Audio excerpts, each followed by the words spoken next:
चौतरफा घेरेबंदी शुरू हो चुकी है हमास की और इजराइल के सपोर्ट में मुल्क सामने आए हैं। जिस तरह से सपोर्ट अमेरिका कर रहा है वो भी अब देखने वाली बात होगी कि इजराइल का अगला कदम क्या होगा। बहरहाल ये स्पेशल ऑपरेशन पर हमारी नजर है। हमारे साथ खास मेहमानों का पैनल इस वक्त जुड़ चुका है। प्रोफेसर डॉक्टर संजय भारद्वाज जी हमारे साथ जुड़ गए फॉरेन एक्सपर्ट के तौर पर। Major general retired V K. Datta साहब हमारे साथ जुड़े रक्षा विशेषज्ञ के तौर पर। कैप्टन श्याम कुमार जी हमारे साथ जुड़े हैं रक्षा विश्लेषक के तौर पर। Air commodore SP. सिंह साहब हमारे साथ जुड़ रहे हैं रक्षा विश्लेषक के तौर पर। सबसे पहले मेजर जनरल वी.के. दत्ता साहब, मैं आपसे शुरुआत कर रही हूँ। जिस तरह से इजराइल ने लेबनान पर हमले बढ़ाए हैं, साउथ लेबनान में ये जो एयर स्ट्राइक की गई है, अब ऐसा हो गया है कि खेमे बढ़ चुके हैं और पूरी तरह से सफाई की ओर आगे बढ़ रही है इजराइल की सेना। देखिए, ऐसा है कि हमास की कार्रवाई के बाद जो सपोर्ट में इमीडिएटली आया वो था हिजबुल्लाह। अभी हमास और हिजबुल्लाह दोनों ईरान द्वारा सपोर्ट किए जाते हैं। हालांकि हमास सुन्नी बहुमत है और हिजबुल्लाह जो है शिया मेजॉरिटी है।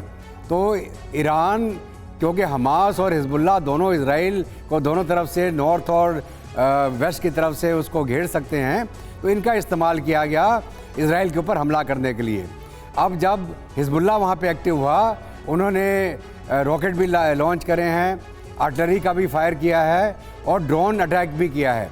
बल्कि आज सुबह की मेरे ख्याल से एक ड्रोन एक्टिविटी में उनके ड्रोन मार गिराए गए हैं इजराइल के द्वारा, और कई जगह पर उन्होंने ग्राउंड असॉल्ट भी करने की कोशिश करी है।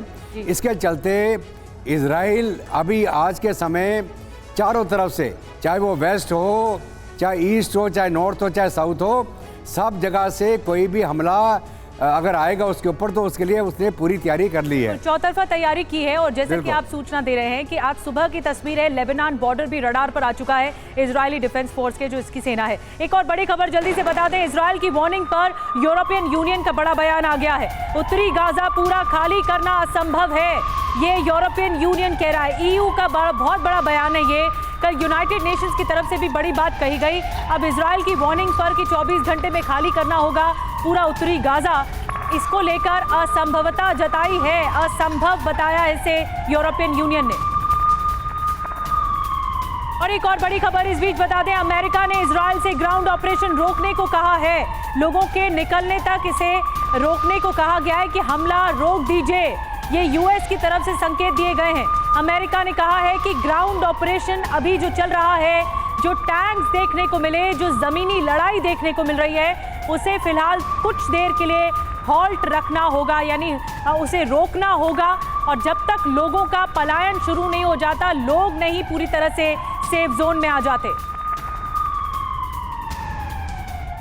एक और बड़ी अपडेट मिल रही है, अमेरिका में प्लेन में लहराया हमास के खिलाफ बैनर। प्लेन के बैनर में हमास को ISIS बताया गया। बैनर में लिखा है, अमेरिका इजराइल के साथ। जहां फिलिस्तीन के समर्थन में रैली, वहां पर उड़ा है प्लेन। तो देखिए, एक रैली हो रही थी फिलिस्तीन के समर्थन में, और उसी रैली की जगह पर आसमान में एक प्लेन उड़ता हुआ नजर आया है, और उस प्लेन पर एक बैनर दिखा जिसमें लिखा हुआ था, अमेरिका इजराइल के साथ है। वही हमास की बात करें तो प्लेन के बैनर में हमास को ISIS जैसा बताया गया है। एक और बड़ी खबर, इजरायली विमानों की बमबारी जारी है। रिहायशी इमारत पर हवाई हमला किया गया। नुसरत रिफ्यूजी कैंप पर हुआ है बड़ा हमला।